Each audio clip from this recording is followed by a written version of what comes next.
तो हेलो दोस्तों, आज हम बात करने वाले कि हम केदारनाथ कैसे जाएं, हमें केदारनाथ जाने में कितना बजट होने वाला है और केदारनाथ जाते टाइम हमें किस किस बातों का ध्यान रखना चाहिए और आपको केदारनाथ यात्रा करते टाइम कितना खर्चा आने वाला है। तो चलिए शुरू करते हैं। केदारनाथ आने से पहले आपको सबसे पहले अपने ट्रेन से हरिद्वार पहुंचना होगा। अगर से आपकी ट्रेन हरिद्वार तक नहीं आती तो आप ऋषिकेश आ सकते हैं। हरिद्वार में उतरने के बाद आप सबसे पहले बस स्टैंड चले जाइए, वहाँ से आप सोनप्रयाग के लिए बस पकड़िए। आपका जो बस का खर्चा होने वाला है वो 600 रुपये होने वाला है। आपका जो ये सफ़र होने वाला है वो 8 से 9 घंटे का होने वाला है। सोनप्रयाग में बस पार्किंग वगैरह की सुविधा तो है, पर अगर से आप अपनी प्राइवेट व्हीकल से भी आते हो तो वहाँ पर भी आपको पार्किंग की पूरी सुविधा मिलेगी। अगर से आप कहीं होटल में रहते हो तो आप वहीं पर ही पार्क कर सकते हो। अब बात करते हैं आपको रुकना कहाँ है और आपको कितना चार्ज लगने वाला है। आपको सीतापुर या सोनप्रयाग में आराम से रूम मिल जाएगा। यहाँ पे 1000 से 1200 रुपये से रूम स्टार्ट होते हैं और अगर से आपको ऑनलाइन बुक करना है तो ऑनलाइन भी कर सकते हैं और ऑफलाइन भी आप कर सकते हैं, पर अच्छा होगा कि आप ऑनलाइन बुक करें क्योंकि आपको ज़्यादा भटकने की जरूरत नहीं होगी। अब दूसरे दिन आपकी यात्रा की शुरुआत करते हैं तो आपको यात्रा के लिए सबसे पहले आप जहाँ पर भी रुके हैं वहाँ पर आप थोड़ा सा पूछ लो कि वेरिफिकेशन पास कहाँ पर बनता है। आप वहाँ पे जाके वेरिफिकेशन पास बना सकते हैं और अगर से आपको घोड़े खच्चर भी लेना है तो आप यहीं से पर्ची बनाकर अपनी यात्रा शुरुआत कर सकते हैं। आपको सोनप्रयाग से गौरीकुंड जाना पड़ेगा, जो आप ब्लोरो या सोमो से भी जा सकते हो, जिसका किराया 50 रुपये होगा और आपको 10 मिनट में ही वो गौरीकुंड पहुंचा देगी। अब गौरीकुंड से अपनी पद यात्रा चालू करो, जो आपकी 18 से 22 किलोमीटर के बीच में होने वाली है। गौरीकुंड में आपको गौरी माता का भी मंदिर देखने को मिलेगा, जहाँ पर आप स्नान भी कर सकते हैं। आपके घोड़े और खच्चर का जो रेट होने वाला है वो भी मैं आपको बता देता हूँ। गौरीकुंड से केदारनाथ को जो चार्ज होने वाला है वो 2500 रुपये होने वाला है, ओनली वन वे का। अगर से आप रिटर्न आते हैं तो उसका चार्ज 1740 रुपये के आसपास देखने को मिलेगा। और आप अगर से पालकी या डोली बनाते हैं तो इसका जो चार्ज होने वाला है वो वेट के हिसाब से होता है, जैसे 8000, 9000, 10,000 करीब करीब का चार्ज बनने वाला है, तो आप अपने हिसाब से देख लीजिए। और अगर से आप यात्रा में भोजन या नाश्ता करना चाहते हैं तो आपको जगह जगह पर रेस्टोरेंट भी देखने को मिलेंगे, जहाँ पर आप आराम से खाना खा सकते हैं, नाश्ता भी कर सकते हैं। और अगर से आप हमारे साथ केदारनाथ यात्रा में शामिल होना चाहते हैं तो दिए गए नंबर पे कॉल करो और अपना स्लॉट बुकिंग करो। केदारनाथ यात्रा के पैकेज के बारे में मैं आपको लास्ट में बताने वाला हूँ, तो प्लीज वीडियो को पूरा देखिए। पहले हम अपनी यात्रा को कंप्लीट कर लेते हैं। केदारनाथ धाम थोड़ा ऊंचाई पर होने के कारण आपको यहाँ पे थोड़ी सांस भी फूल सकती है और वैसे आपको यहाँ पे मेडिकल कैंप भी देखने को मिल सकते हैं। आपको यहाँ पे जगह जगह पे नींबू पानी की व्यवस्था, वॉशरूम और पीने के पानी की व्यवस्था सब मिल जाएगी। इवन आपको यहाँ पे आरओ का गर्म पानी भी मिल जाएगा। केदारनाथ के कपाट खुलते ही आपको यहाँ पे थोड़ा रस देखने को मिलेगा और आते जाते घोड़े खच्चर भी देखने को मिलेंगे। यहाँ पे जो थोड़ा इनका रस आना जाना ज्यादा होता है तो आप थोड़ा अपना सेफ्टी के हिसाब से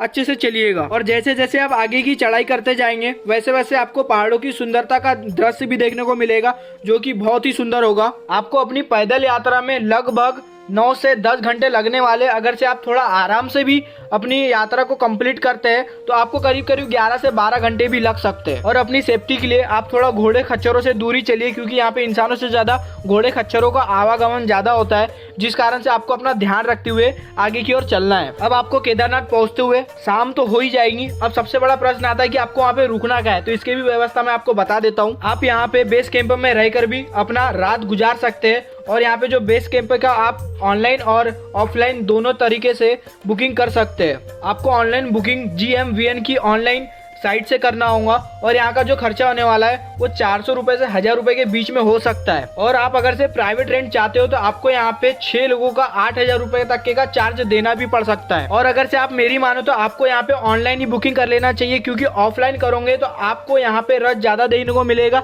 जिस कारण से हो सके आपको रूम ना ही मिले। और आप यहाँ पे डायरेक्ट हेलीकॉप्टर से भी आ सकते हैं। आपको गुप्तकाशी से हेलीकॉप्टर मिलेगा, आपको वहाँ से यहाँ तक डायरेक्ट पहुँचा देगा। हेलीकॉप्टर के चार्ज की बात करें तो आपको जो राउंड ट्रिप होंगी वो आपकी 8000 के करीब करीब होंगी, और अगर से आपको सिर्फ जाना है तो आपका 4000 या 5000 के करीब करीब होगा। और आप जिस बेस कैंप में रुके वहां से केदारनाथ की दूरी मात्र 1 किलोमीटर है।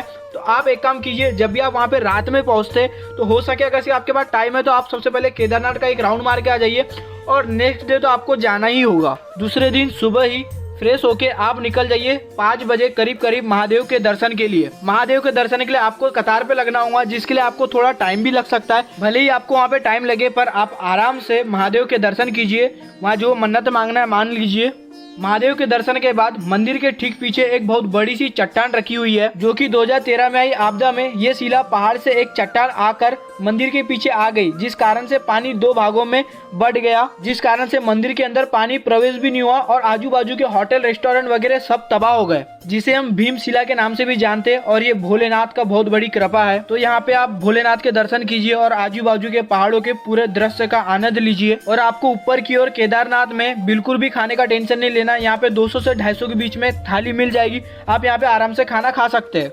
वैसे आपको यहाँ पे बहुत सारी शॉप, रेस्टोरेंट और प्राइवेट होटल भी मिल जाएंगे। आप अपने बजट के हिसाब से, आपको अगर यहाँ पर रहना या खाना है तो आप अपने बजट के हिसाब से मैनेज कर लीजिए। तो यहाँ पे आपका पूरा बजट कंप्लीट हो चुका है। अब आपको मैं यहाँ पे बताने वाला हूँ कि 3 नाइट और 4 डेज की आपकी बात करूँ तो यहाँ पे आपको कितना बजट होने वाला है एक आदमी का। यहाँ पे मैं आपके टोटल खर्चे की बात करूँ तो आपको यहाँ पे 10,000 से 11,000 रुपए के बीच में टोटल खर्चा आने वाला है। अब हम बात करते हैं कि हमारा पैकेज आपको कितने रुपए में पड़ने वाला है। हमारी जो पहली बैच जा रही है वो 13 अप्रैल को जा रही है और हमारा जो बजट है वो 7,500 रुपए प्रति व्यक्ति के हिसाब से है। आपका ये टूर सिर्फ 4 दिन का होने वाला है। हमारा जो पहला दिन होने वाला है वो 23 अप्रैल को हरिद्वार से सीतापुर, जो कि 8 घंटे ट्रेवल करके जाना होगा, जहाँ पे आपको रहने की और खाने की व्यवस्था पूरी होगी। दूसरे दिन 24 अप्रैल को हम सीतापुर से केदारनाथ धाम 7 किलोमीटर ड्राइव करके और 18 किलोमीटर ट्रैक करके केदारनाथ धाम पहुंच जाएंगे। आपको केदारनाथ में 1 नाइट स्टे का ऑप्शन मिलता है, जो कि आपके लिए थोड़ा एडवेंचर भी होने वाला है। और यहाँ पे जो आपको सोने और रहने की व्यवस्था है वो टेंट में होने वाली है। अगर आपको अपना अलग से रूम भी बुक करना है तो शेयरिंग के आधार पे प्रति व्यक्ति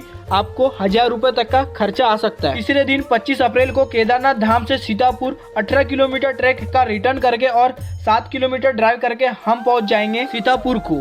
फिर चौथे दिन हम 26 अप्रैल को रिटर्न रवाना हो जाएंगे अपने सीतापुर से हरिद्वार के लिए, जो कि 8 घंटे का सफर होने वाला है। तो इस प्रकार से हमारी ये जर्नी समाप्त होंगी। अगर से आपको हमारा पैकेज लेना है या हमारे साथ ज्वाइन होना है तो दिए गए नंबर पे या ये वेबसाइट पे जाकर भी आप अपनी बुकिंग कंफर्म करा सकते हैं और आप हमारे साथ ज्वाइन हो सकते हैं। हमारी जो पहली ट्रिप है वो 23 अप्रैल को निकलने वाली है। सुबह 8 बजे हरिद्वार से निकल जाएगी केदारनाथ धाम के लिए। तो आप बिना किसी देरी के जल्दी जाइए, इस नंबर पे कॉल कीजिए और अपनी बुकिंग कंफर्म कीजिए, जो कि सिर्फ 7,500 रुपए प्रति व्यक्ति से होने वाली है। अगर से आपको हमारे द्वारा दी गई जानकारी अच्छी लगी हो और हमारा पैकेज अच्छा लगा हो तो हमारे चैनल को सब्सक्राइब कीजिए और वीडियो को ज्यादा से ज्यादा शेयर कीजिए। मिलते हैं ऐसी अमेजिंग नेक्स्ट वीडियो के साथ। Bye bye, love you, take care.